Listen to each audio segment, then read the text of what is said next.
Está dando para ouvir bem? Senhores, boa tarde. É com muito prazer que, em nome do curso de Arquitetura e Urbanismo, eu recebo a professora Otília Arantes, que aceitou o convite formulado a ela para que viesse, nessa data a São Carlos, debater questões da arquitetura, questões fundamentalmente até mais afeitas à receptividade, ao debate arquitetônico colocado pelo seu último livro, do que, mais especificamente, tratar de questões específicas contidas no livro. A professora Otília Arantes, como vocês todos sabem, publicou nos últimos anos 2 livros significativos em termos do estudo da arquitetura brasileira, O Lugar da Arquitetura Depois dos Modernos, e, neste ano, O Urbanismo Fim de Linha, e é também ligado a essa universidade, na Faculdade de Filosofia, Ciências e Letras. Particularmente, eu gostaria de, em nome de todos, agradecer especialmente à professora Otília Arantes, que, apesar de problemas particulares, pessoais, fez os maiores esforços para confirmar a sua participação, e, nesse sentido, além do agradecimento formal e normal, o meu particular reconhecimento e agradecimento a isso. Sem mais delongas, eu passo então a palavra à professora Otília Arantes. Obrigado.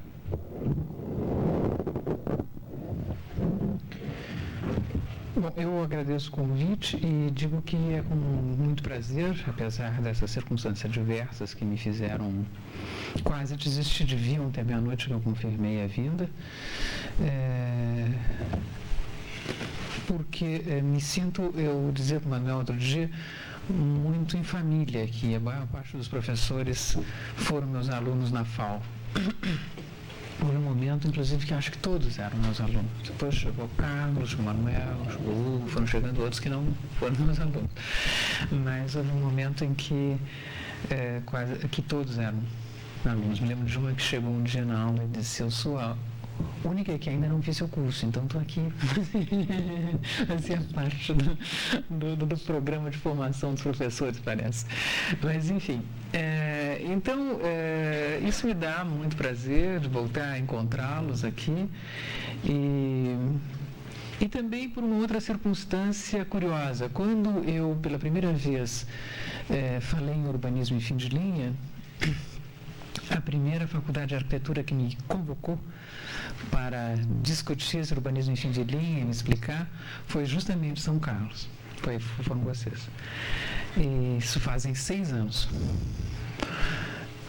Bom, dessa vez eu estava brincando aqui com os meus amigos, dizendo que vocês, de fato, é o primeiro convite ou intimação que eu aceito e venho falar, mas uma dezena de cursos, IABs, etc., me convocaram.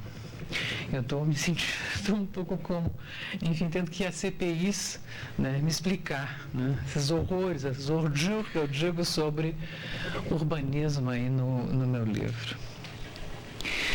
Bom, eu acho, ontem, devido justamente ao meu estado de ânimo, eu tentei fazer um roteiro ao qual eu vou tentar, vou procurar me ater, porque eu cheguei a um ponto em que eu digo: eu não consigo juntar hoje A com B. Eu espero que nesse momento eu consiga juntar com B, principalmente com a ajuda do roteiro. Mas eu tenho uma proposta a fazer a vocês.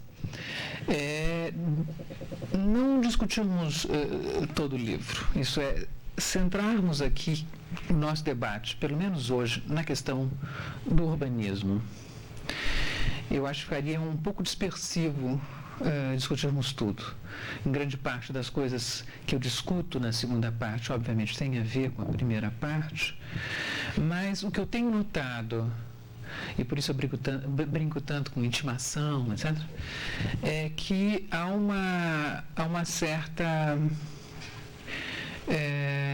unanimidade em relação ao fato de que a arquitetura moderna se esgotou, que ela tenha morrido de morte matada ou de morte morrida, para alguns é uma questão de detalhe. Eu acho que não é. Os argumentos que eu desenvolvo lá são importantes para a minha reflexão, toda a reflexão que eu fiz ao longo desses anos sobre a arquitetura depois dos modernos, mas eu acho que está criando uma reação maior e causando espécie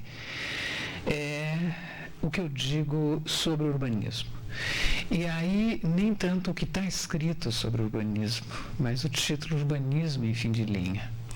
Eu sou, por exemplo, de um curso na FAO em que durante 3 semanas se discutiu o urbanismo em fim de linha, até que um aluno disse, quem sabe, se a gente lê, não seja bom a gente ler o livro. Quer dizer, causa espécie o título Urbanismo em Fim de Linha. E de fato, pode ocorrer isso pelo fato de que nós estamos num momento de alta das cidades, né?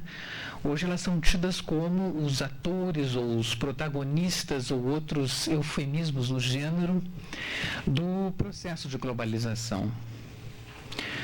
As cidades em substituição aos estados hoje seriam esses atores, né? As network cities ou cidades globais, ao menos ao que todas aspiram, e que colocaria, portanto, o urbanismo ou o redesenho, a requalificação urbana na frente avançada do processo. Então, nesse momento, inclusive, que o urbanismo está tão em evidência, que esses projetos de redesenhos e redesenhos de novas centralidades, ou essa discussão se dá inclusive na grande imprensa, ocupa a crônica social, é frequentada por culturetes e arteiros, etc., né? De repente parece que eu venho por criolino, chantilly, enfim, talhar o leite, não é? Parece uma afirmação gratuita, um catastrofismo, uma visão apocalíptica, como alguém disse, né? E um pouco inconsequente.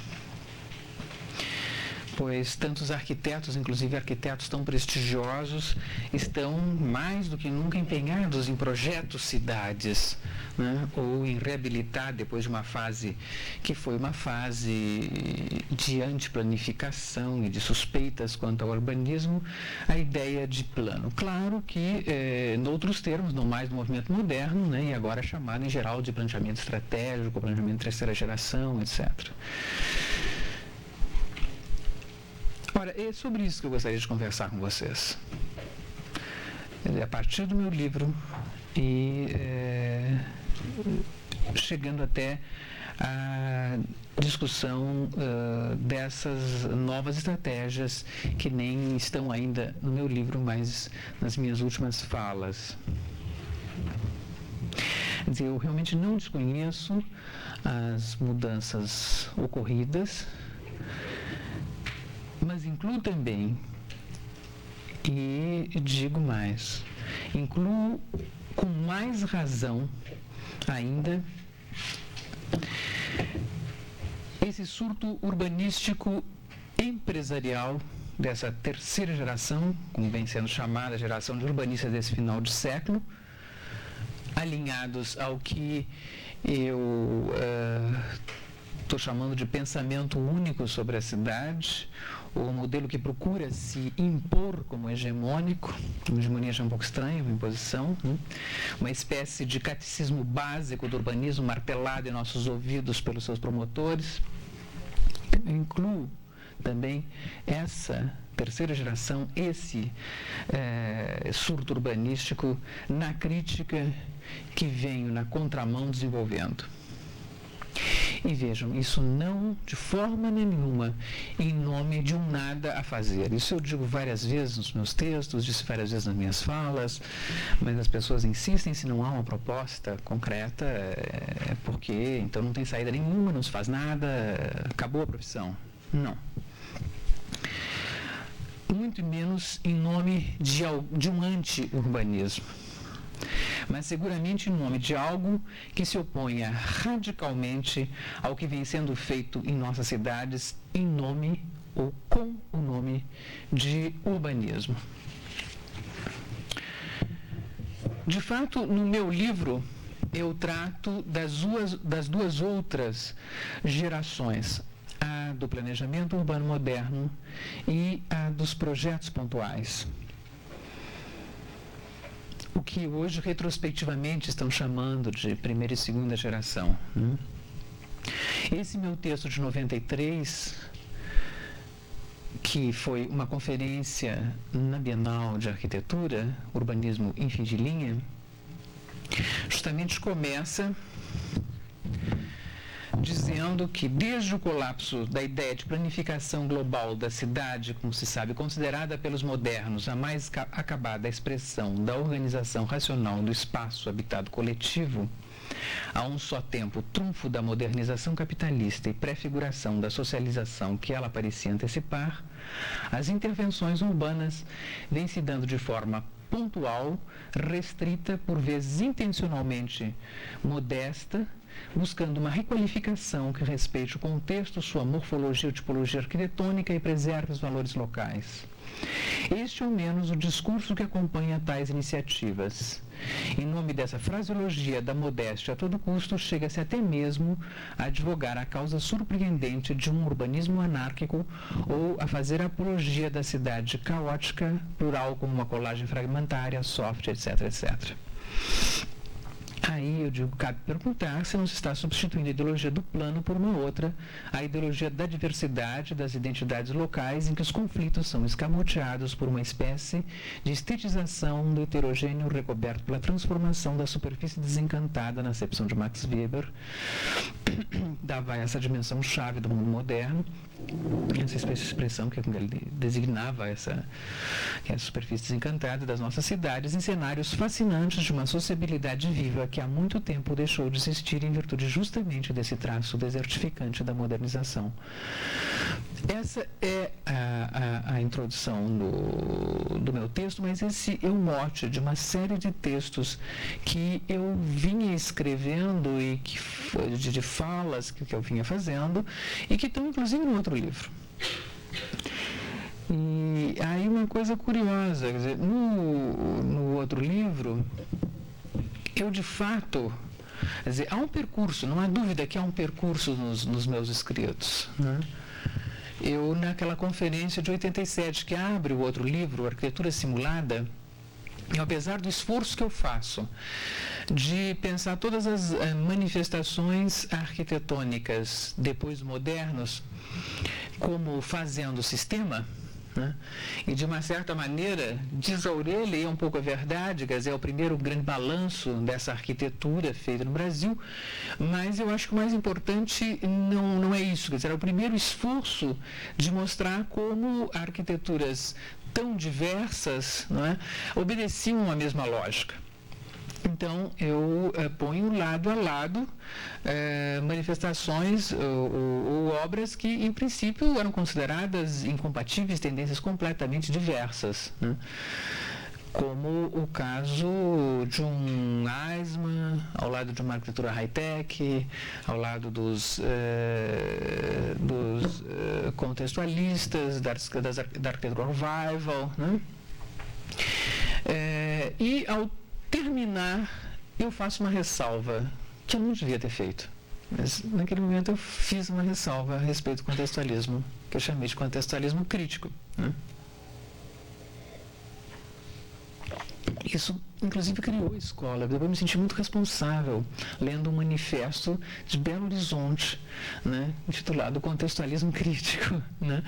E eu, justamente, eu peguei o contextualismo, não queria chamar de regionalismo, porque achava que tinha certas conotações que eu não queria adotar e tal, e falei contextualismo crítico. Né? Então, havia, naquele momento, primeiro, um equívoco. Você estava mostrando que havia uma lógica que incluía todos, não tinha por que fazer essa ressalva. Né?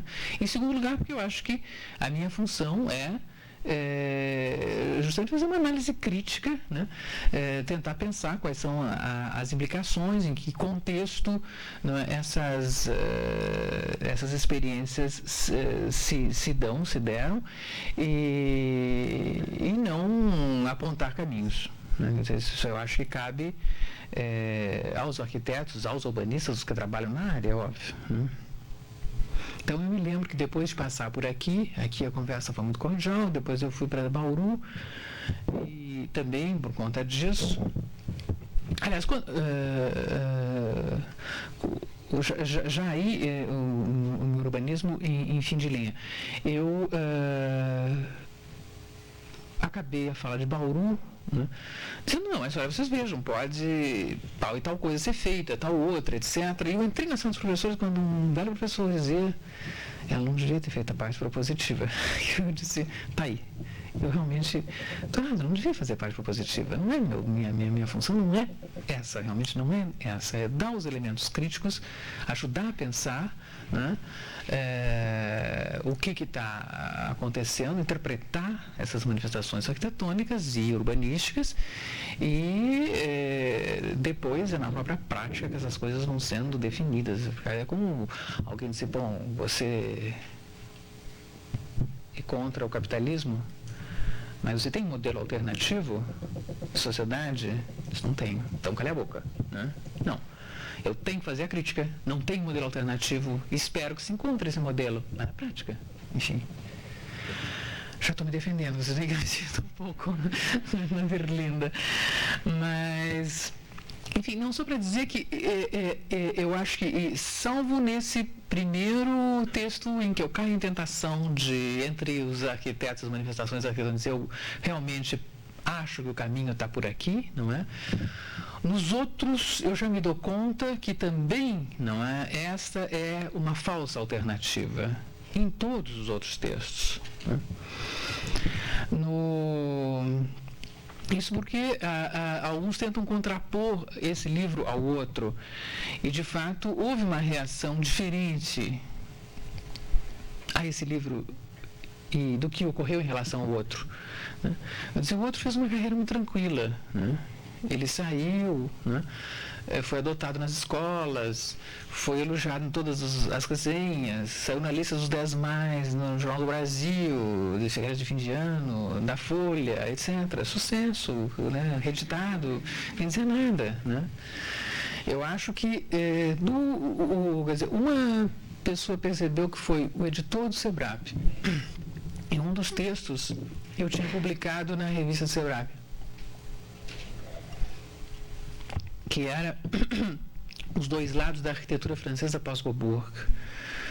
E ele me telefonou, dizer que tinha gostado do artigo e tal. Já achei um pouco estranho. Bom, bem, gostou, que bom e tal. Só que, né, o que você diz da França não é verdade, porque nós aqui temos contato com uma série de economistas franceses, etc., etc. Né? Essa crise da economia francesa, ou essa curva, não é, ascendente, porque justamente eu tentava mostrar como naquele momento, né, que inclusive estava havendo uma desativação do estado do bem-estar social na França, apesar do governo socialista, né, tantos investimentos na área dos grandes projetos. Né? Não é verdade, etc. Bom, de fato, acho que hoje ninguém tem dúvida a respeito disso. Isso já estava acontecendo a partir de 83, eu disse, bom, mas eu me baseei em bibliografia local, etc, etc. E o outro era um professor que dava na FAO o meu livro. Aí tinha uma vantagem nesse livro, é que como havia muita informação a respeito da arquitetura contemporânea e falta de bibliografia a respeito, principalmente ninguém tentando fazer aquela sistematização que eu faço no começo, aproximando manifestações arquitetônicas que eram dadas como tão díspares, né? Hoje, por exemplo, Jameson já tem 2 textos em que ele tenta fazer esse sistema, mas na época, de fato, era alguma coisa um pouco ousada, vamos dizer assim, né? E a arquitetura francesa não tinha saído nenhum livro, nenhum texto que sistematizasse aquela arquitetura francesa. O primeiro livro sobre a arquitetura francesa daquele período saiu depois que eu tinha publicado o artigo. Então, era uma coisa útil, né? Você podia usar nos cursos pensando as informações que tinha sobre essa arquitetura. Então, o professor usou muitos anos, enfim, vários anos, já desde a primeira edição do meu texto sobre a arquitetura francesa, em 88, o texto para dar a parte de arquitetura francesa. Aí um dia os alunos disseram, mas quem sabe a gente chama o Tiller para discutir? Aí eu fui explicar o que de fato eu tinha dito no texto, no semestre seguinte foi riscado da bibliografia. Então talvez essas posições estivessem um pouco escondidas lá, não é? E mais explícitas, quer dizer, o que tem nesse outro texto, nesse outro livro, é que eu acho que são textos mais sintéticos e mais em tom de manifesto. Tem alguma coisa que são em geral textos resultantes de situações quase de intervenção política, né? Por exemplo, eu quando fui convidada para falar em urbanismo e fim de linha, de fato não foi para falar em urbanismo e fim de linha. A mesa se chamava Os Limites do Desenho Urbano, né? E, evidentemente, eu estava na mesa com o arquiteto que tinha ganho o concurso para a reurbanização da região do Parque Dom Pedro. Então, justamente eu tinha sido convidada como alguém que poderia explicar, justificar, né, essas intervenções pontuais, essas requalificações pontuais, né, e inclusive preservação, como lá no caso, né, do Parque Dom Pedro, de alguns edifícios, acréscimos de outros, tal, como trabalhar, então, no interior da cidade já constituída, né. E eu cheguei com esse texto manifesto, quer dizer, realmente foi um choque. O pessoal do IAD depois foram muito simpáticos. Em seguida foi lançado aquele meu livro e eles até estavam no lançamento, mas não vieram me agradecer. Manuel, você não se sinta obrigado a me agradecer depois? Não. Depois se deram conta, saiu um resumo na Folha que talvez devessem pelo menos se manifestar, então mandaram um bilhete dizendo, olha, realmente foi muito polêmico o seu texto, mas é isso que é bom, né, e tal, a função dessas exposições, é isso mesmo e tal. Mas eu duvido que em alguma outra Bienal me chame. Mas, então isso, eu acho que esse mote está já no outro livro. E no outro livro, no ensaio, a ideologia do lugar público na arquitetura contemporânea é uma discussão sobre isso, né? Apenas é uma discussão muito mais feita tomando como roteiro alguns textos que pretendem, alguns textos, propostas, enfim, né? Programas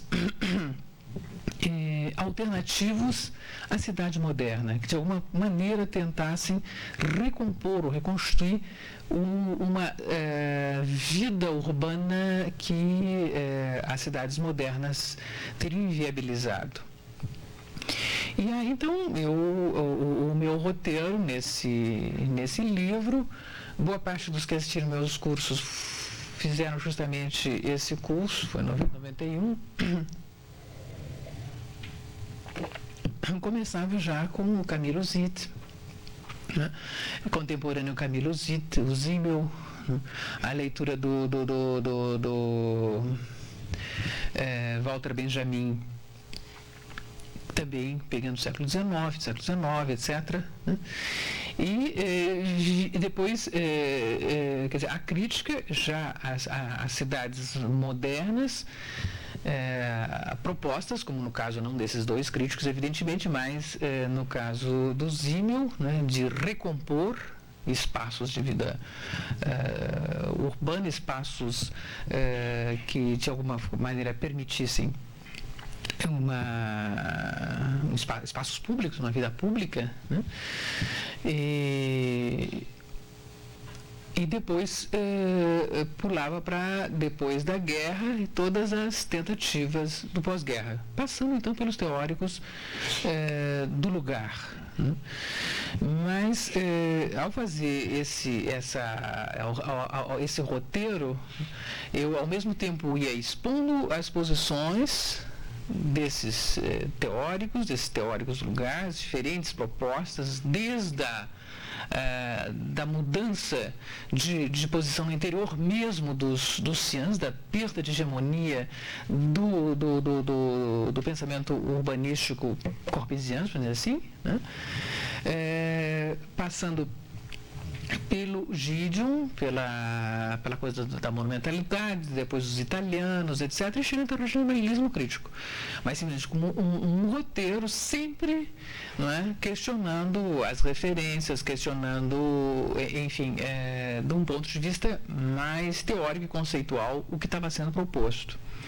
Aí segue-se um ensaio sobre Paris, onde eu achava que ficava muito claro a tentativa de mostrar em que essas propostas de recomposição de uma vida social através de certos fatos primários, de certos lugares privilegiados que deram justamente aos grandes projetos, né? Tinha finalmente em que isso tinha dado, quer dizer, e o outro lado disso, que eram as restrições justamente às inovações, a modernização, entre aspas, não é? De Paris, a destruição dos antigos prédios, então todas as restrições à lei de ocupação de solos, restrições de gabarito, etc., né?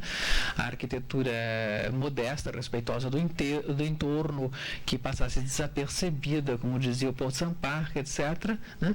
Como isso e no caso os grandes projetos se complementavam, né? O quanto, inclusive, esses grandes projetos também eram pensados como grandes investimentos, como âncoras, etc., né? Em um determinado momento, depois de ter sido congelado Paris através do plano de 76, com todas as políticas contextualistas, de ter se impedido que os emigrantes, através das grandes torres, o 13M, etc., invadissem Paris, né?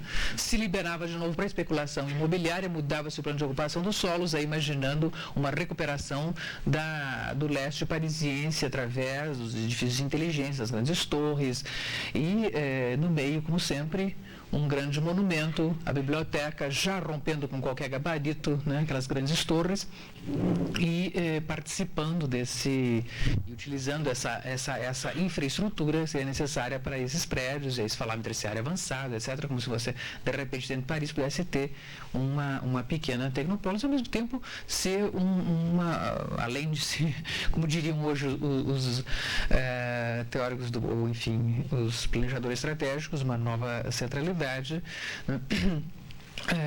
ser alavancar, essa é uma outra expressão desse vocabulário, né? Um desenvolvimento do leste, né? Então, de um lado, Marne-la-Vallée estava lá, a nova cidade, mas com uma série de problemas, criou-se inclusive um parque temático, a Disney World Europeia, né? Ao sul de Paris-Évry, não é? Que poderia ser uma tecnopólis também, enfim, um deslocamento para leste, visto que ela tinha se desenvolvido para o oeste, com La Défense, etc., né? Então aí muda-se o gabarito, etc., e mantém-se apenas restrições para habitação, mas aí na beira do Sena, você pode imaginar que tipo de habitação, etc. Bom, todas essas coisas estavam lá, estavam tematizadas lá. Eu acho que eu achava que estava tudo muito claro, né? Só que usaram, inclusive, muito mais como um repertório de informações sobre a arquitetura francesa contemporânea. Então,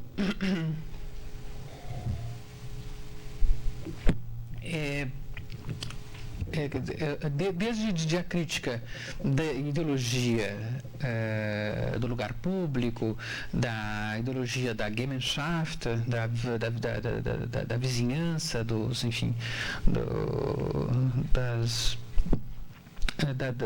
das micro-intervenções, da criação dos microespaços, etc., né? Até a discussão do plano das consequências do plano pós-89, em Paris era isso que estava sendo questionado. Só que aqui aparece de uma forma muito, vamos dizer assim, contundente e tentando mostrar como essa ideologia, né, da intervenção pontual, do desenho urbano, substituindo o planejamento nos termos modernos, né, tinha redundado finalmente na criação de guetos, no reforço da segregação, em processo de gentrification, etc., etc., né? E até numa estetização dessas diversidades urbanas, né? Diversidades, enfim, é um eufemismo para falar desses conflitos urbanos, dessas, né? Até onde serviam para expulsar populações, para substituir populações, etc., etc., né?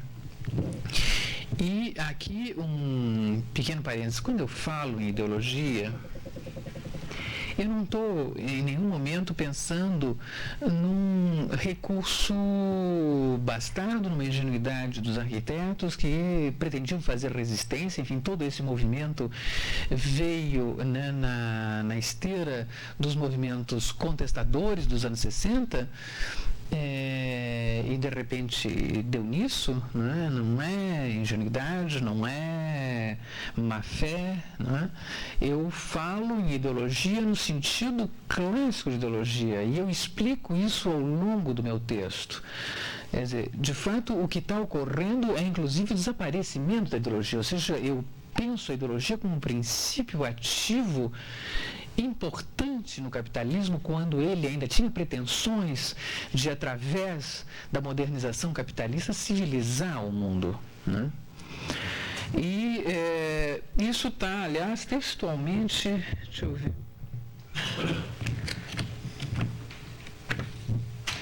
na página 169 do meu livro.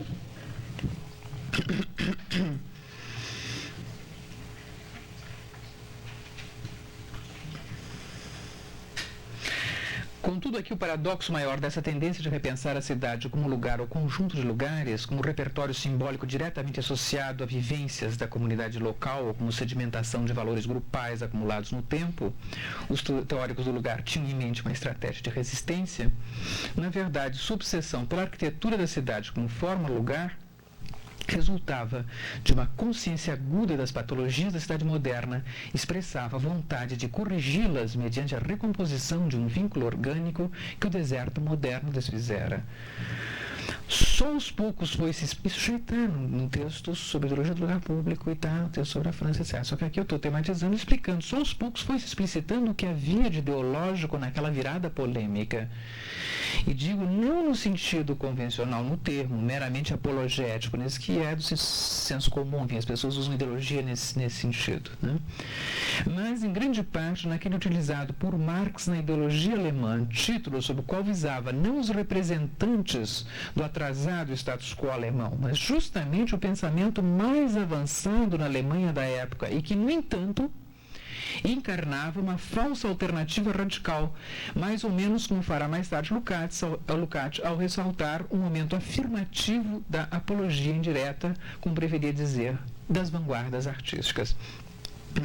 Aliás, originalmente funcionou como um princípio ativo de transformação nada desprezível, mas cujas implicações só vieram a se manifestar na medida mesma da sua concretização. Quer dizer, o que eu estou colocando quando eu falo, não é, em ideologia é sempre isso. Não, vejam, a ideologia é alguma coisa que só se pode pensar na medida em que existe uma transcendência do pensamento, em que ela tem um conteúdo de verdade, ela tem uma dimensão, uma formulação universal, né? E como diz o Roberto, me questionando, mas eu não questiono ao respondê-lo o que ele está afirmando, eu acho que é assim mesmo, né? A ideologia, são outras coisas que nós acordamos, a ideologia, ela é verdadeira enquanto formulação geral, ela só é falsa quando ela se dá por realizada, né? Agora, o que eu acho perigoso, essa é uma fórmula do Adorno, né? Mas o Adorno está apenas tentando opor a várias outras concepções de ideologia ou reinterpretações de ideologia, né? A concepção clássica da tradição marxista de ideologia, como é que funcionava o pensamento, né? Isso é, na ideologia, né? Nós temos verdade e inverdade misturadas.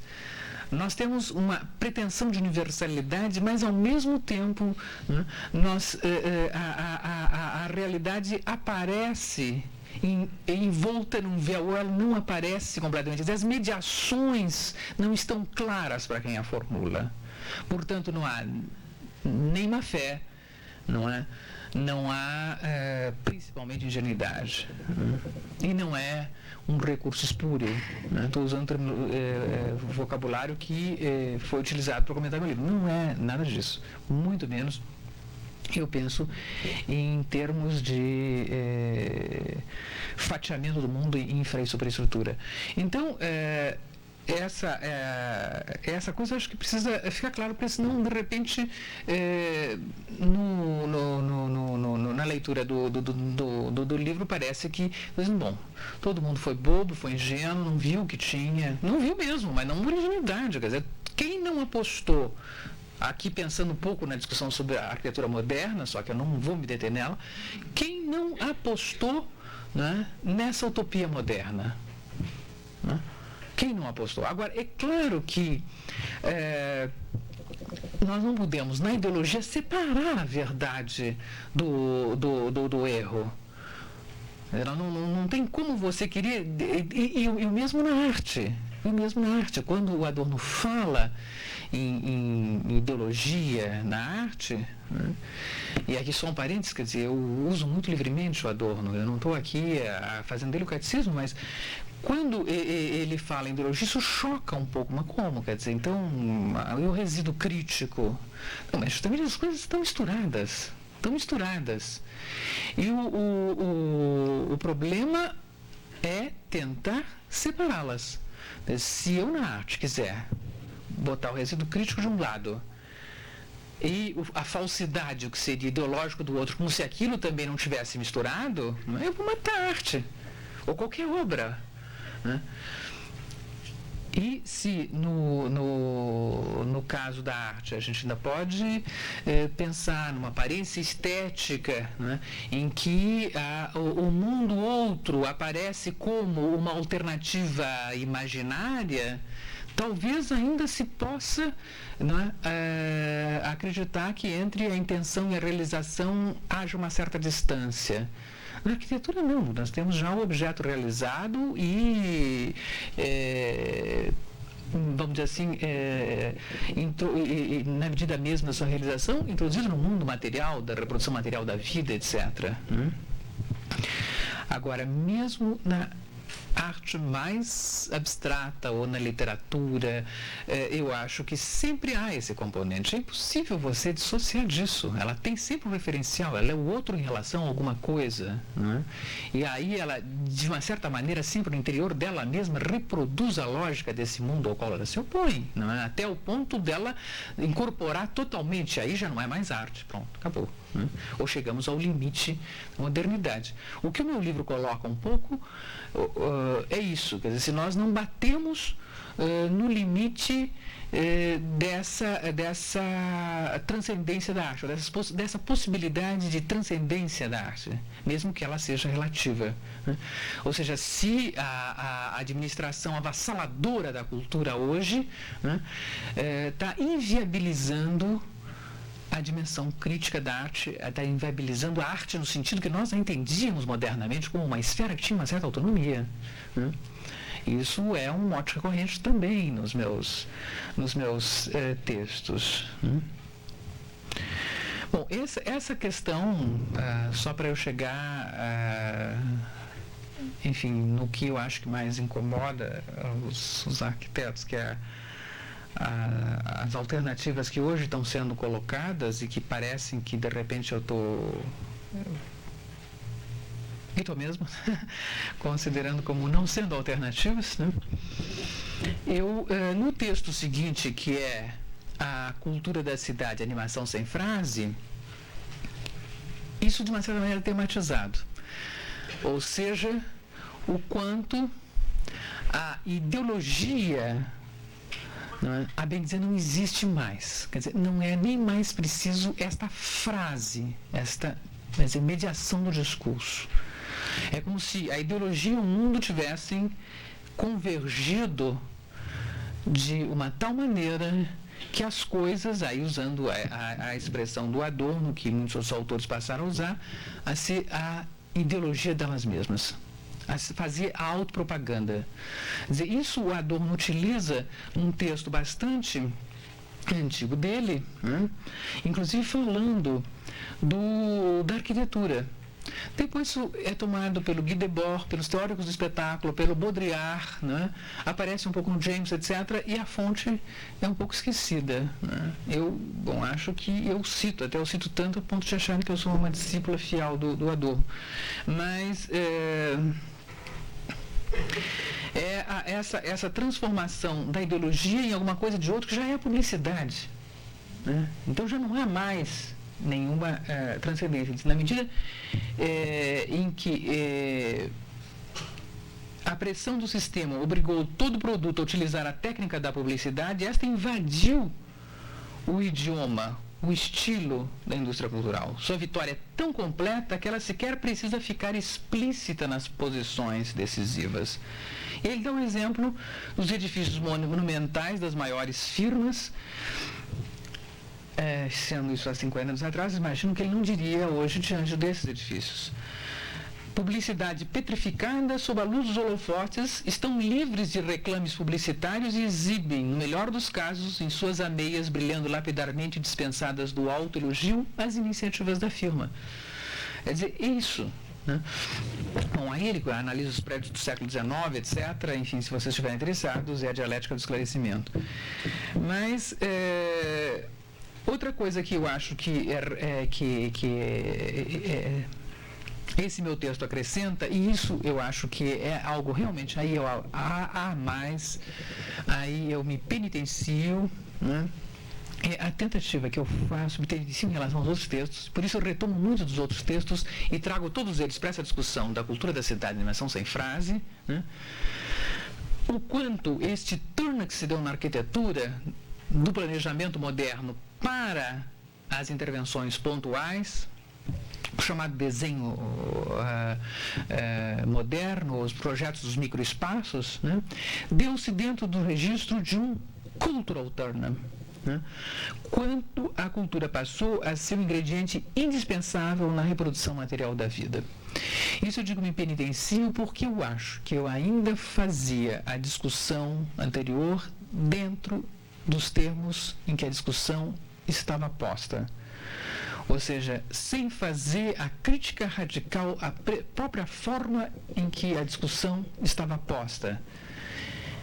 E que era esse processo de culturalização da cidade. O que significa isso? Aliás, não apenas da cidade. Quer dizer, o que é essa era da cultura? Né? E o quanto essa mudança de discurso urbano está vinculado sobre a cidade e da cidade a essa mudança de enfoque. Aí, já que, eu fui convocada para falar do livro, deixa eu citar aqui. Vejo, falando dessa mesma oposição que abre o texto anterior, eu digo, até bem pouco tempo, a abordagem da cidade, tanto no plano prático das intervenções urbanas, quanto no âmbito do discurso teórico específico, se dava prioritariamente em termos de racionalidade, funcionalidade, salubridade, eficiência, ordenação das funções. Em suma, falava-se e agia-se em nome da sociedade em seu conjunto. Claro, estou falando do planejamento moderno, né? Pelo menos era assim na imaginação a um tempo política e técnica das pessoas concernidas. Vocês veem os cuidados que eu tenho quando eu digo que isso estava na imaginação das pessoas. Mas eu não estou aqui acusando, né? Nos dias atuais, tudo parece obedecer ao princípio máximo da flexibilização. Daí o primado do desenho, do traçado urbano ou design dos microespaços e do tipo de representação simbólica que lhe corresponde. Assim, fala-se cada vez menos em planejamento da cidade, que deste modo estaria obrigado a obedecer a um modelo estável de otimização do seu funcionamento, e cada vez mais em requalificação, mas em termos tais que a ênfase deixa de ser predominantemente técnica para cair no vasto domínio passe-partout do cultural. Bom, aí todo esse texto é uma discussão sobre o que é essa era da cultura, quando ela começou, e ao longo desse texto eu vou fazendo um balanço histórico, onde eu procuro mostrar a reviravolta ocorrida com essas práticas de intervenções pontuais, ao mesmo tempo em que vou aproximando as diferentes tendências que, no fundo, convergem em fase sistema, embora aparecessem alternativas na época.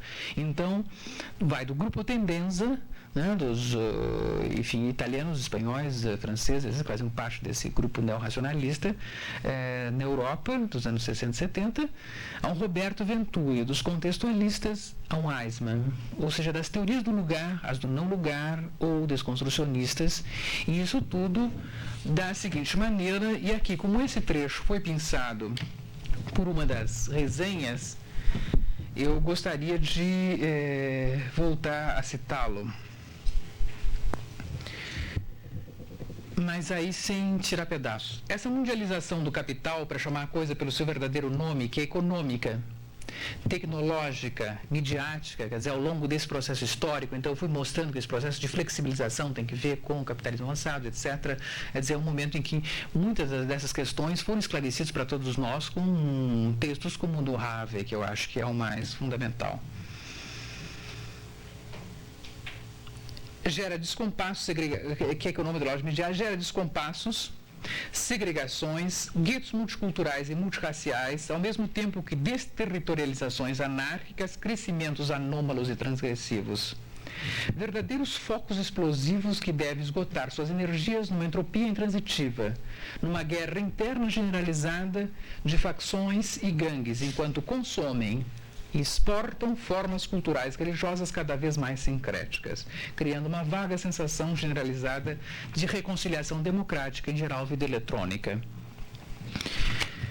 Guerra interna generalizada. Bom, eu realmente, quer dizer, eu acho que há 6 anos atrás, ou enfim, há 5 anos atrás, eu estava escrevendo alguma coisa que hoje é de uma evidência para o mar, me parece. Reposição das diferenças que não é senão sublimação cultural, forjando, na ausência de referências sociais objetivas, identidades meramente simbólicas.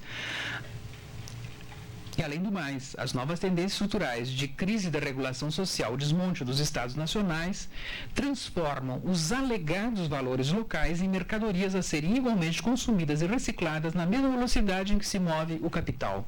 Em linhas gerais, esse é o nó da renovação urbana em andamento, tanto nos países afluentes quanto, com mais razão, ainda na periferia. Está aí o nó. Agora, desatar o nó é um problema, mas, enfim, é um desafio também, não é? Quando eu falo em sublimação cultural, eu falo de sublimação cultural até grifando, que eu falo no sentido um pouco especial.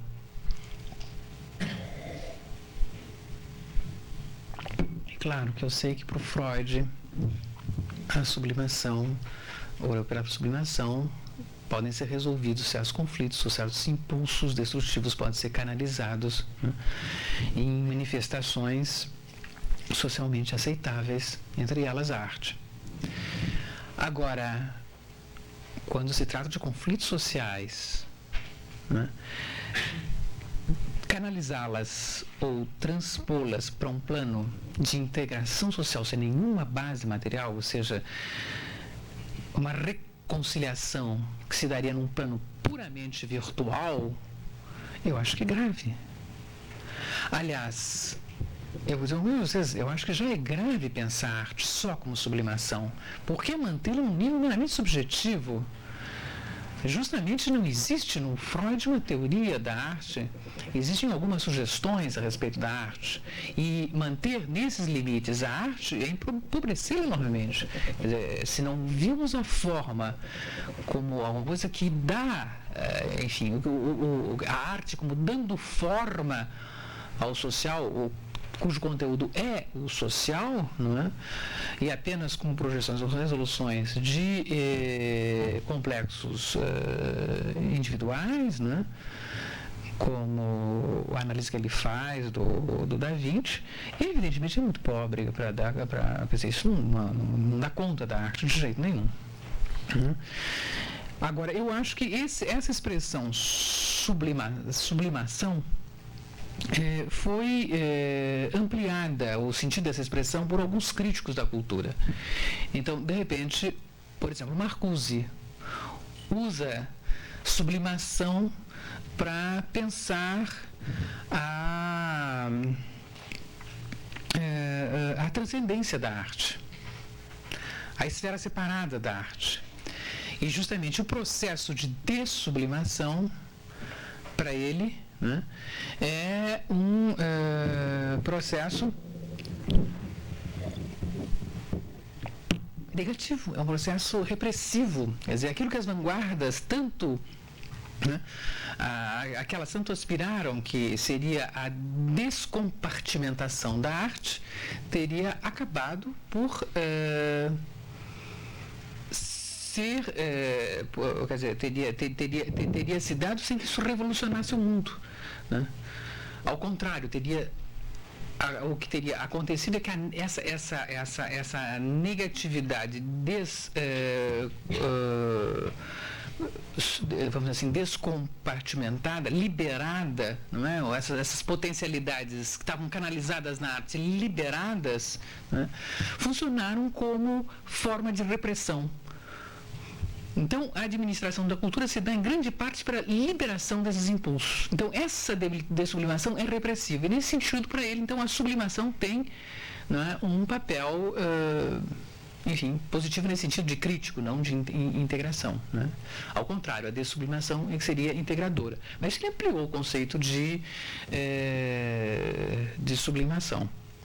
Então, são explicações de quem leu os comentários ao meu texto devem estar entendendo por que eu faço. E, finalmente, eu gostaria, se vocês me dão uma meia hora, para estender essa minha crítica ao que está acontecendo hoje e resumir um pouco coisas que eu venho dizendo sobre esse urbanismo de terceira geração, para mostrar como ele não aparece como alternativa. Aliás, eu acho que a conclusão desse texto dos anos de alguns anos atrás, sobre a cultura da cidade, a animação sem frase, e passando por todos esses esta utilização das âncoras culturais, etc., já introduz a discussão, só que não a faço de forma explícita, além do que eu acho que existe uma pequena diferença. Eu acho que aí realmente a ideologia e uma das coisas coincidiu de tal maneira, quer dizer, que nós vivemos dentro do universo da publicidade jamais sem subterfúgio de forma nenhuma. Né? Quer dizer, eu vou passar para muito esquemáticas de terceira geração, porque eu acho que esse é o ponto, né? Quer dizer, se nós não chegamos a isso, dizer, bom, mas enfim, essa crítica não é aqui justamente aqueles que hoje tentam de novo falar em planejamento, fazem a essas intervenções pontuais, a essa culturalização da cidade, a essa apologia da diferença, enfim, a essa estetização do caos, não é? Quer dizer, hoje não se fala mais, não se cita mais o Shinohara, não, enfim, isso aí já está, quem sabe, fora de moda, não é? Outro, o discurso, né? Eu acho que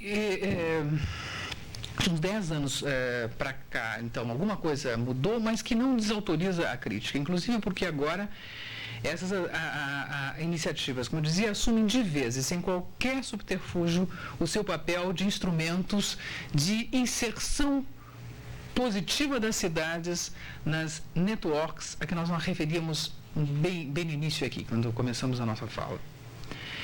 E, novamente, sem frase, quer dizer, como eu dizia, de fato, não há mais ideologia, nem é necessária ideologia, é descarada a coisa. Quer dizer, apesar da tagarelice, da muita tagarelice, como eu digo no outro texto. Ou seja, essas novas cidades ou centralidades são apenas encenação, ou aparecem como encenação da própria ideologia. Posso expor? Vocês têm que encerrar às 6, é isso? Não. Aí eu ponho mais lenha na fogueira de vocês, né? Tá? Então, eu acho que não demorou. Eu vou resumir um pouco coisas que eu venho falando. Algumas, evidentemente, não vai dar para explicar muito aqui, mas depois no debate essas coisas vão aparecer.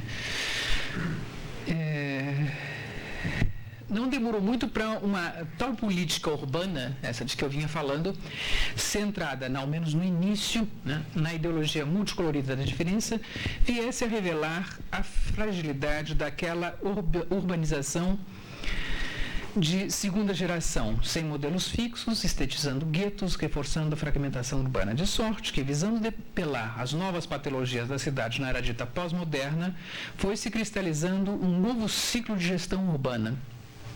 Projetos de cidades definidos por um plano estratégico envolvendo um pouco de tudo, das gentrificações de praxe, nos casos de reabilitação urbana por meio de atração especulativa de investidores e moradores solventes, o eufemismo de estudo acerca do que saíram de cena, os que estão em cena são os solventes, as exortações cívicas endereçadas aos chamados atores urbanos que, de recalcitrantes, se tornaram cada vez mais cooperativos em torno dos objetivos comuns do city marketing. Sem maiores rodeios, se trata de desenvolver uma imagem forte e positiva da cidade. É que o modelo se generalizou e virou fórmula vendida mundo afora às municipalidades interessadas em se tornarem competitivas, mediante o reforço da imagem, que é a questão que eu estava discutindo no texto A Cultura da Cidade, Animação Sem Frase, citando vários desses empreendimentos, mas sem fazer uma referência explícita ao planejamento estratégico, que eu acho que incorpora tudo isso. Justamente eu acho que não supera, eu acho que ele incorpora tudo isso. E mais, ele descaradamente transforma essa dimensão publicitária, né, no mote principal desse novo tipo de urbanismo. Bom, eu já numa fala recente disse que achava que, em princípio, Barcelona era o modelo. Quer dizer, eu tenho certeza que não foi em Barcelona que começou, mas, de qualquer maneira, eu acho que a referência básica né, ela, de uma certa maneira, foi precedida pela renovação pós o Welfare State Mitterrand, que eu falava ainda há pouco, e que começou em 83, ou mesmo das reformas voltadas para o mercado da era Felipe González. Mas a Barcelona inaugurou, a partir do momento em que alguns arquitetos catalãos formularam o Plan Cap de 92 e depois o Plano Barcelona 2000, uma urbanística de novo tipo que passou a ser identificada justamente como planificação estratégica. E aqui eu volto a essa ressalva, e que eu já em outras ocasiões eu fiz, não é? Que ela adota a matriz que é americana, que são aquelas empresas privadas nos anos 60, empresas públicas, depois cidades e regiões. Los Angeles 2000 é de 1986, além de haver outros exemplos na própria Europa, como Birmingham ou Rotterdam. Mas apenas lembrando que com o tempo o planejamento de Barcelona foi se convertendo num paradigma dentro do que se convencionou chamar urbanismo de terceira geração. Eu acho que nós aqui no Brasil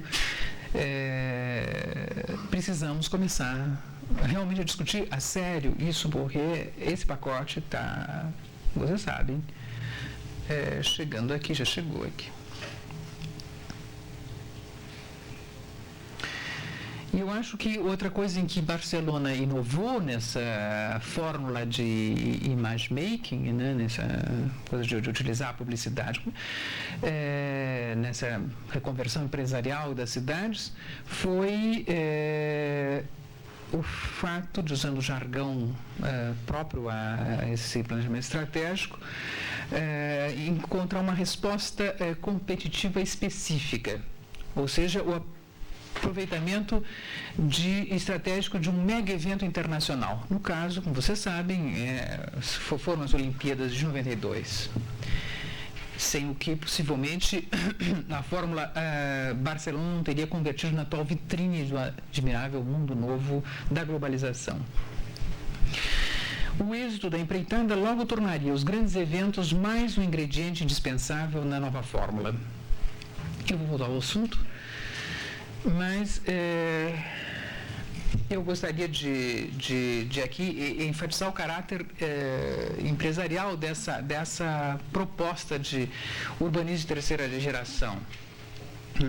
Um plano concebido nesses termos de performance ótima, como é o dos planos de Barcelona e todos os seus planos estratégicos, só poderia ser um decalque apologético dos novos modelos de competitividade empresarial, combinando dentro do possível interesses privados e coletivos, locais e globais, de modo a vencer a nova guerra que estamos vivendo, não a dos Balcãs, mas seguramente tem alguma coisa a ver com a Guerra dos Balcãs. Guerra agora de cunho enfaticamente econômico. E aí eu cito uma afirmação do Boisot, que é citada por um catalão que foi diretor da promoção econômica de Barcelona, Roger e Marque. A planificação urbana é um jogo contra a natureza. A planificação, está pensando então na planificação moderna, a planificação estratégica é um jogo contra adversários. Bem, sem dúvida, em relação aos últimos 20 anos de apologia da cidade fragmentária e mesmo caótica, representa uma mudança, mas que nem por isso deixa de incorporar o discurso e as práticas descentradas no período anterior, com direito até uma nova formulação, digamos, mais política ou politicamente correta, que é a do pluralismo cultural.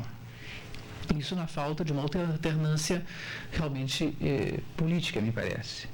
Para não falar no econômico, que esse é transformado em fatalidade natural, inamovível, etc. Então, o mundo é esse, vamos lá, vamos à briga. Trata-se de competir e de inserir a nossa cidade, ou parte da nossa cidade, nesse network mundial.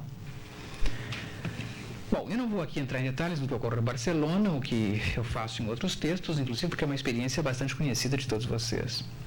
De qualquer modo, a pretexto das Olimpíadas e da publicidade que, evidentemente, as Olimpíadas propiciava, o Estado conseguiu mobilizar o setor privado, que até os Jogos bancou algo em torno de 50% desse mega projeto, ainda hoje por concluir, onde teve, sem dúvida, esse é o nosso ponto, um papel importante a imagem cultural de Barcelona.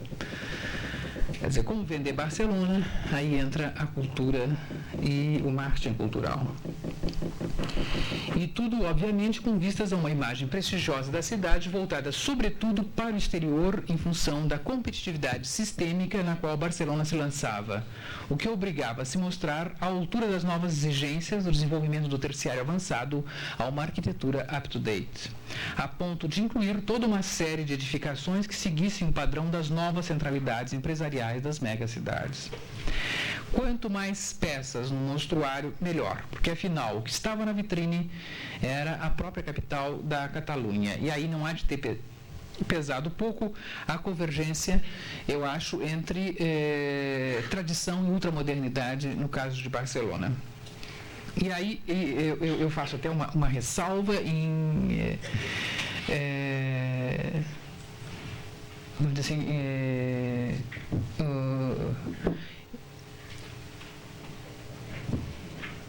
não isentando, mas enfim, tentando entender um pouco esse projeto adotado em Barcelona pelos arquitetos mais empenhados e que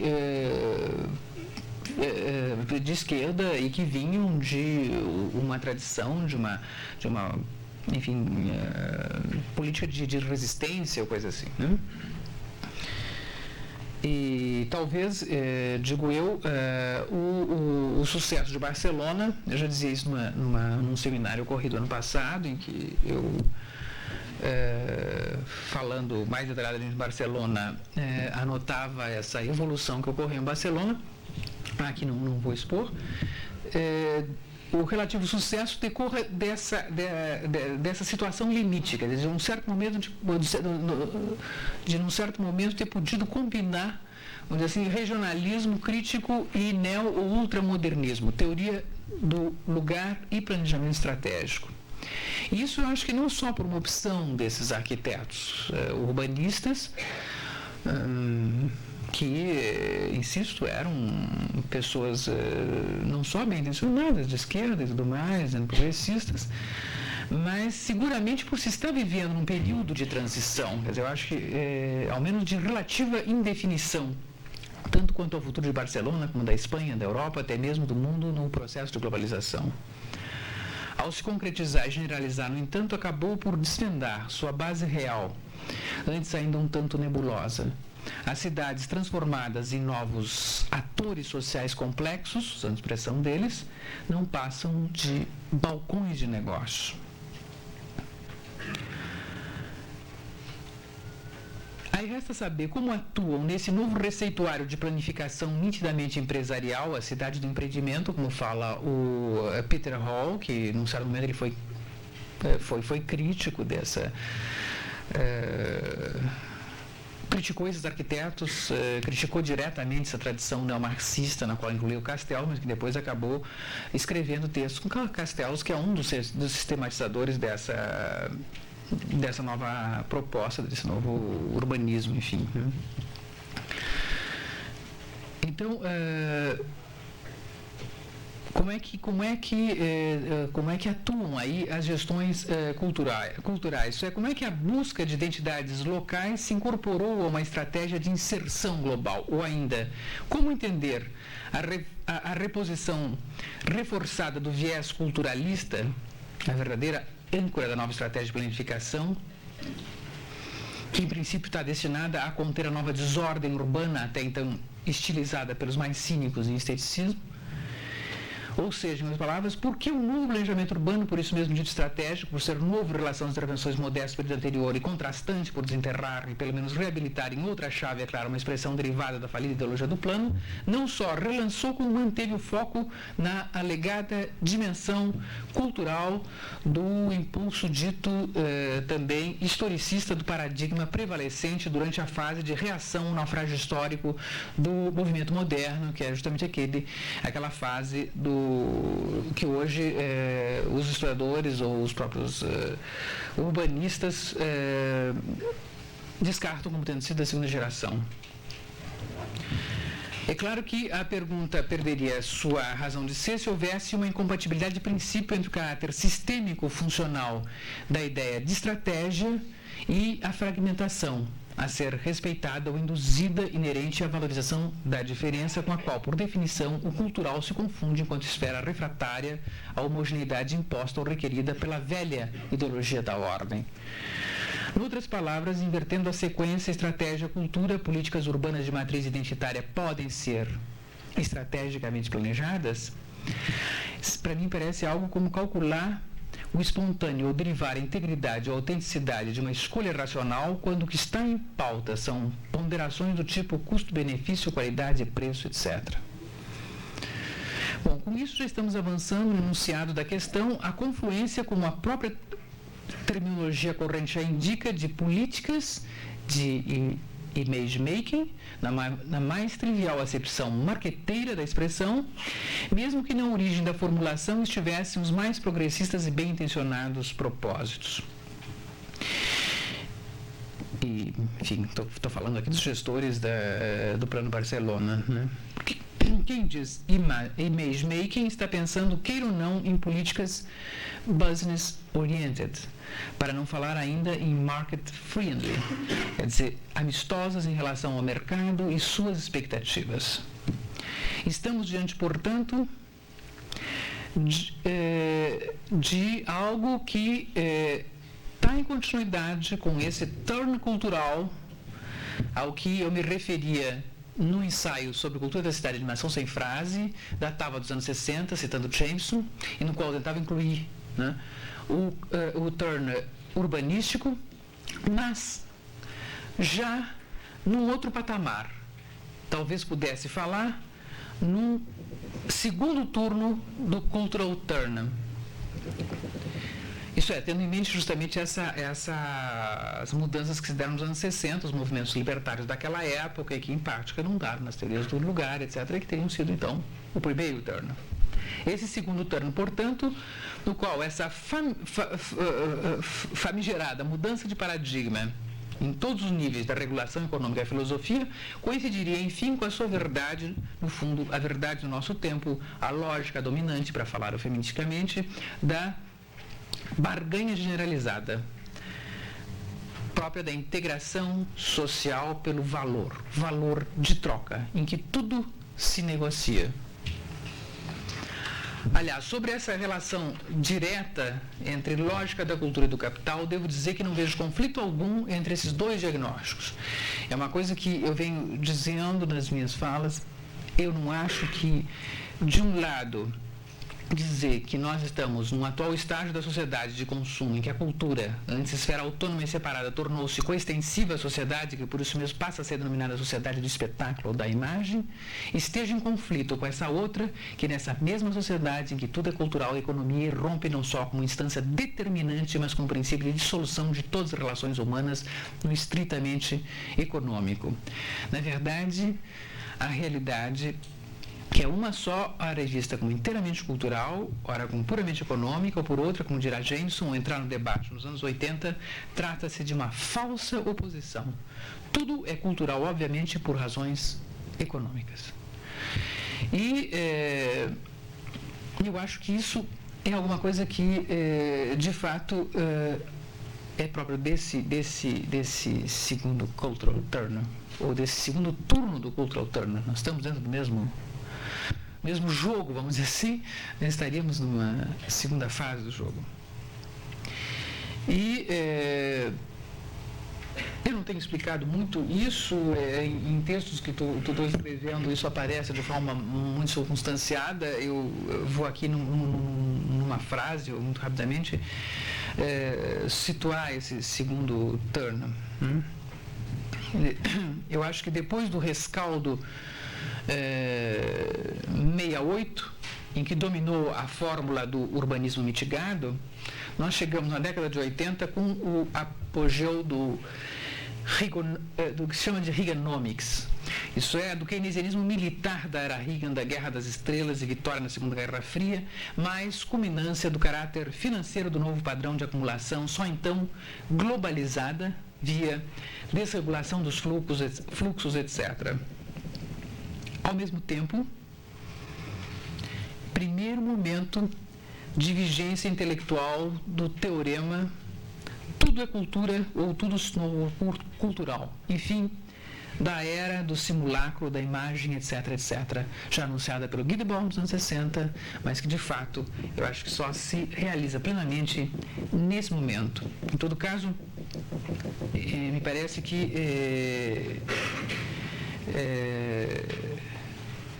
mesmo em relação a essa sociedade do espetáculo de que ele fala, né, tem um certo momento em que ele fala do espetacular integrado, quer dizer, seria pelo menos a plena vigência como um espetacular ou a espetacularidade integrada. a incorporação do antigo espetacular difuso da sociedade capitalista. No fundo, ela sempre teve essa dimensão, de modo a ser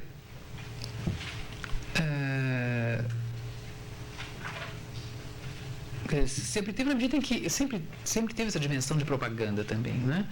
Mas transformada na propaganda espetacular totalitária que foi introduzida durante os anos de chumbo.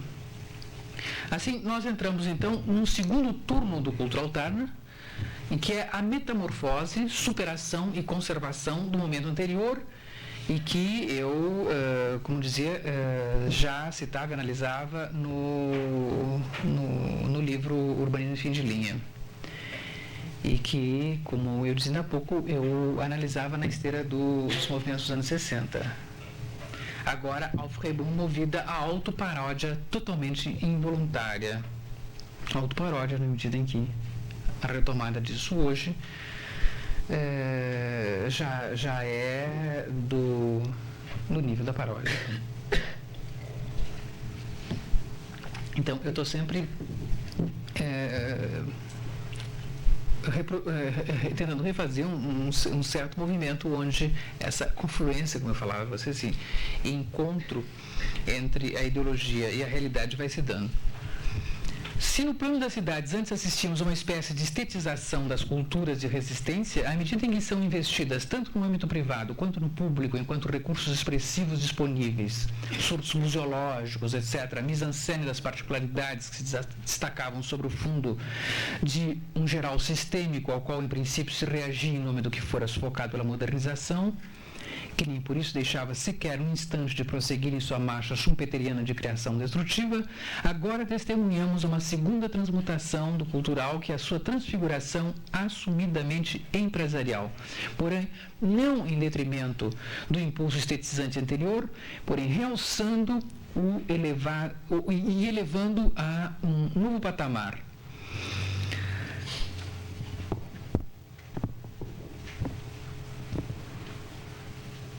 Eu acho que aí nós temos um novo patamar onde se dá de fato uma industrialização de massa do cultural que de uma certa maneira, é evidente, já ocorria antes. Então,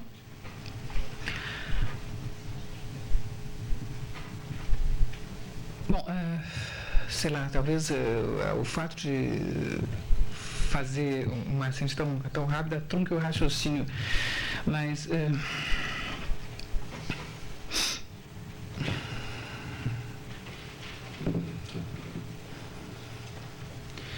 é como se de repente essa famigerada lógica cultural de tudo, de todos, não é, se tornasse absoluta. Esse processo de absolutização a coisa é maciça e assumida como tal, e, enfim, não há mais nenhum resquício de pretensão de descolar de alguma maneira esses procedimentos ou ver nessas encenações algum tipo de vida que não se encaixe nessa postura assumidamente empresarial.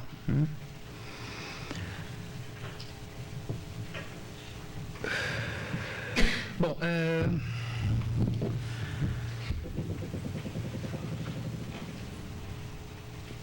talvez fosse necessário fazer uma reconstituição histórica, mesmo que rápida, disso, mas eu estou aqui pensando como fazer para encerrar, porque senão nós não discutimos.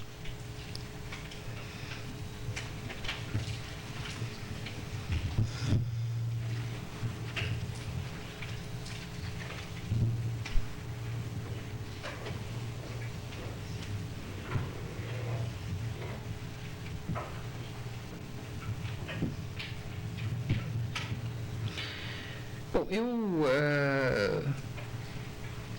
deixo de lado a minha pretensão de fazer uma reconstituição histórica, mas eu acho que entra aqui o papel dos defensores do planejamento estratégico de foco culturalizante.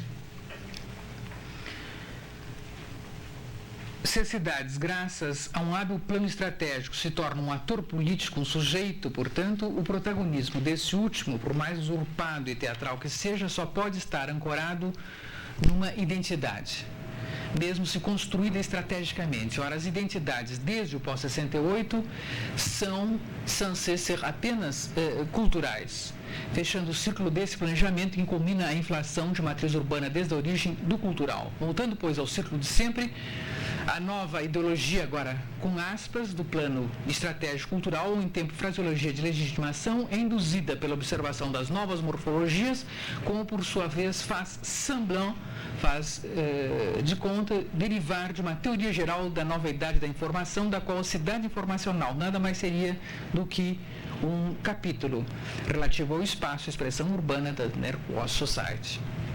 Em resumo, as cidades só se tornam protagonistas dessa nova época se e somente se forem devidamente dotadas de um plano estratégico capaz de gerar respostas competitivas aos desafios da globalização.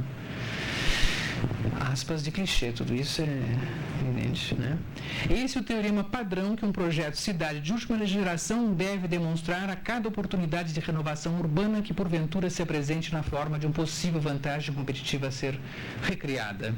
Como em princípio se trata de uma resposta a uma sensação coletiva de crise, como dizem seus proponentes, a abordagem aconselhada nessas circunstâncias de colapso da modernização urbana se concentrará sobretudo no caráter simbólico daquela sensação dramática, pois é fato que o mero ressentimento de uma população que se sente excluída representa de saída o principal obstáculo a ser transposto quando se procura reverter a expectativa negativa em relação aos governantes interessados, por sua vez, em serem reconhecidos como os representantes de uma vontade de inserção, novamente aspas, que em princípio cada habitante de um território deteriorado teria adormecido em seu peito.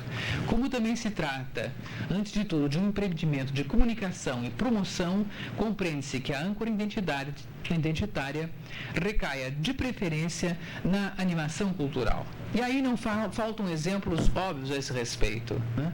Por exemplo, é um exemplo que eu recordo sempre porque é tão óbvio, foi tão citado na imprensa, enfim, e o que nós vemos por aí são variantes disso, mas que é o do Museu Guggenheim em Bilbao, né?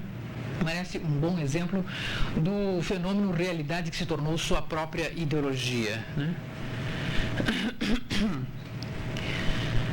Enfim, o que essa imagem da cidade via Museu Guggenheim, que eu não vou agora aqui dizer como é que foi e por que construído, todos sabem, né? O que ela anuncia? Em primeiro lugar, que a cidade tem um Gehry, né? Assim como São Francisco tem um museu assinado por Bota, Los Angeles por Isozaki, Richard Meier, e como aliás também Barcelona, Frankfurt, etc., né? Todos membros do estrelato da arquitetura mundial. Essa imagem estratégica está, portanto, informando que existe doravante no país basco uma real vontade de inserção nas redes globais, que sua capital deixou de ser uma cidade-problema e pode vir a ser uma confiável cidade-negócio. De fato, o que se dá mesmo a ver é o próprio emblema da credibilidade. E aqui eu lembro o adendo que eu li ainda há pouco. Os sinais emitidos por aquele consumado exemplar de maneirismo arquitetônico, materiais ostensivamente calculados para ofuscar pelo brilho high-tech a atmosfera de vanguarda sugerida pelos volumes de corte desconstrucionista, ambiência introvertida de um enclave para os happy few. Um ícone, enfim, do mundo dos integrados, no caso, a indispensável janela dos altos serviços culturais se abrindo para o terciário avançado, sem o qual a mencionada vontade elegantemente arrivista de inserção não passaria senão de um voto piedoso. identificação paradoxal, para dizer o menos, pois o reconhecimento externo e interno buscado se daria em torno de um ponto de fuga tanto mais localmente aglutinador, eu acho que isso é uma questão importante, como pretende ser, quanto mais se apresenta com uma verdadeira marca de extraterritorialidade indiferentemente implantável em qualquer outro nó da malha global. Podia estar lá alguém, como em qualquer outra das cidades. Por isso mesmo é dita simbólica essa identidade estrategicamente planejada com meios altamente persuasivos da cultura arquitetônica da imagem, inflacionada por 2 décadas de pós-modernismo. Quanto ao recheio do museu, ficará em grande parte por conta das coleções itinerantes do próprio Guggenheim. Outra ocorrência em rede, cuja ressonância cultural local tampouco é relevante, ou melhor, se resume a filas de dobrar esquinas. Dupla imagem da afluência que confirma o acerto do investimento nos serviços de alta visibilidade, de preferência em escala monumental. À vista de uma sonda cultural como esta, a expressão do Indovina, do Francisco Indovina, comentando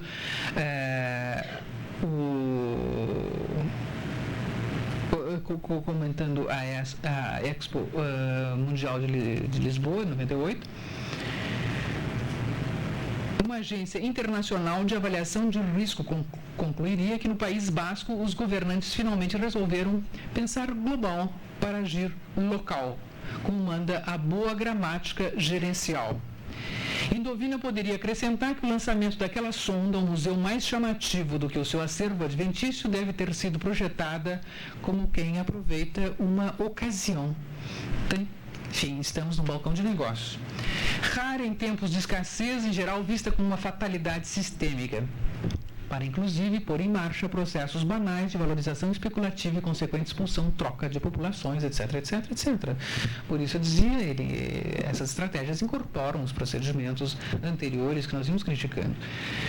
Eu estou aqui me referindo a um artigo do Indovina sobre Portugal e aproveito então a encerrar fazendo uma referência a esse grande evento que todos vocês conhecem, que foi gerador de um city marketing em escala global, né? Que foi a Exposição Mundial de Lisboa do ano passado.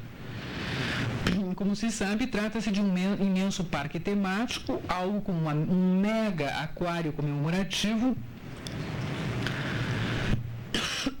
da expansão marítima do proto-capitalismo europeu na forma de um catálogo ao vivo do Star System arquitetônico, aliás, deliberadamente temperado por forte representação do país, pois se trata, afinal, também de promover internacionalmente nessa vitrine excepcional os valores emergentes do savoir-faire local. Assim, tudo mais ou menos conforme o mesmo paradigma nessa resposta estratégica à sensação de crise, que nós falamos há pouco. E no caso de Lisboa, então, essa associação entre as estratégias ligadas à sensação de crise, né, não é feita por mim, é feita pelos teóricos do planejamento estratégico, basicamente Castells e Bohr. Né? E no caso de Lisboa, então, nem se fala no que concerne a uma espécie de consciência nacional infeliz que remonta a séculos de fracassomania.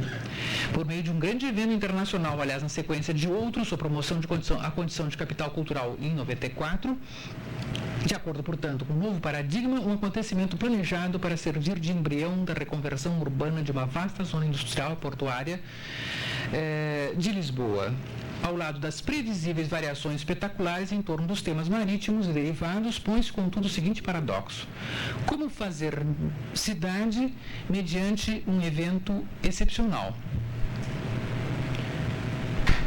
No caso, uma exposição, mas poderia ser uma Olimpíada, uma Copa do Mundo, um eixo, um rio, por definição destinado tradicionalmente a fazer a não-cidade. Num certo sentido, estamos novamente confrontados com as efêmeras cidades-feiras, por onde se vê que é próprio de um projeto de cidade definido por um plano estratégico, antes de mais nada, chamar a atenção sobre si mesmo nessa espécie de autorreflexão publicitária. Novamente, ideologia e realidade correndo uma em direção à outra. Ao contrário da separação entre uma e outra que ainda pretendia o ciclo anterior, resultantes, segundo seus propagandistas, da vontade identitária de inserção, pois é nessa vitrina monstruário de arquitetura de última geração que a cidade aspirante a ocupar um nó estratégico na rede das cidades mundiais se faz reconhecer, enfim, identificar por uma marca que se apresente a si mesma como algo a confirmar sua condição ultramoderna e, assim sendo, qualquer mega evento venha calhar, não importa de que natureza seja, desde que não se perca a ocasião. Por onde se pode ver que a identidade que todos buscam é rigor indiferente ao conteúdo sobre o qual se assentará. Portanto, uma situação como essa nada se expõe além da própria exposição. O que eu falava a respeito da realidade como sua própria ideologia, quer dizer, o que está em questão aqui, o que é o próprio evento como tal, a própria exposição, né? Como é da natureza tautológica de um processo eternamente concentrado na autocontemplação celebrativa, que é um evento como esse. Quanto à imagem e identidade da capital em promoção, será tanto mais eficaz quando se limitar a anunciar que, afinal, Portugal é Portugal. Guardadas as diferenças, algo semelhante se passa em Berlim atualmente, confirmando o que se cultua na imagem promocional de uma cidade ela mesma. A próxima Bienal de Berlim, que se renova inteiramente, anuncia como tema a própria Berlim, de modo que o visitante não perca de vista que o que está em jogo é a nova CAP à procura de sua identidade, tão vazia e incontestável quanto a certeza de que A é igual a A. Pois é sobre esse aspecto, à primeira vista surpreendente, uma identidade vazia, que a bem dizer não identifica nada, quando deveria ser o contrário, ainda mais por alegar se apresentar forrada por matéria cultural e, portanto, simbólica, que se detém esse autor, que eu citei, Lindovina, no artigo mencionado há pouco. Que ele chama, para ele, isso está na origem do que ele chama de cidade propriamente ocasional. E é assim que ele chama esses surtos de renovação deflagrados quando se aproveita um grande evento, em geral valendo-se de vazios urbanos como oportunidade para alavancar, com perdão da má palavra, investimentos. Ao mesmo tempo, é justamente isso que diferencia o caráter gerencial do novo planejamento urbano. Vive-se a espreita de ocasiões para fazer negócios. Daí a indiferença no evento ocasional. Até de uma calamidade natural pode nascer a ocasião de preencher um vazio urbano, contra a prova enfática do caráter formal de um modo de produção que precisa fazer abstração de qualquer conteúdo quando o que está em jogo é um processo de valorização como fim em si mesmo. Bom, eu encerro aqui e me pergunto a vocês se isso aí não é justamente um fim de linha. É isso aí.